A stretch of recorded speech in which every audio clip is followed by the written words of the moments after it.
we sort of developed a calibrated map of consciousness at which 200 was a critical level. We said that we found that everything above 200, everything that's true, everything that's valid, everything that's pro-life, everything that's spiritually whole, goes from 200 up and makes you go strong. Everything below 200 makes you go weak. And it goes all the way down to the bottom. So the scale of consciousness was, the very top was 1,000, Jesus Christ, Krishna, Buddha, the great avatars that have set the paradigm of spiritual reality for thousands of years, calibrated at 1,000. And at that time we discovered, by asking, that the human nervous system cannot tolerate an energy, a spiritual energy beyond 1,000. And those of you who have gone into very advanced states of consciousness will remember, up to 600 it's extremely pleasant. In the high 500s it's ecstatic. Everything is incredibly beautiful. Sound is crystalline and pure. There's a total oneness to everything. Everything happens by synchronicity. If you think salt, somebody says, would you like some salt?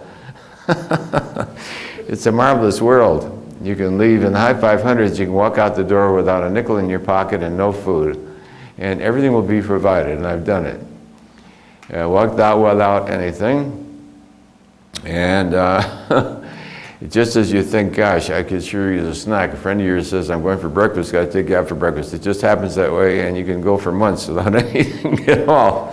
So the high 500s are the world of the synchronous, miraculous, harmonious. It's an exquisite world. Many gurus, I would say the majority that the world considers to be gurus are in the mid to high 500s. Over 540, as you remember, is unconditional love. So a true guru, people say, what's a true guru? A true guru, and we ask kinesiology, is what has to calibrate over 540, unconditional love. So that brings us up to 600. At 600, the ride up to 600 is hard work in the beginning, but after a while it becomes intensely inspired, and it takes on an energy of its own. And the movement, the spiritual movement, continues of its own volition, you might say. It's like the spiritual energy is so strong that it now takes over the whole process. And you become more of a witness of it. And at 600, one reaches a state that the world calls enlightened, in which you may or may not stay in the world. You may or may not stay in the world. At 600, everything sort of goes into a state of exquisite bliss, and it's very difficult to function. It's questionable whether or not to even breathe. A number of times, breathing only resumed because somebody insisted on it. So, but you didn't need to breathe, and that state was perfect. The body disappears as a reality, and there is really no reason to continue. However, there's probably a karmic propensity, a momentum, that carries one along.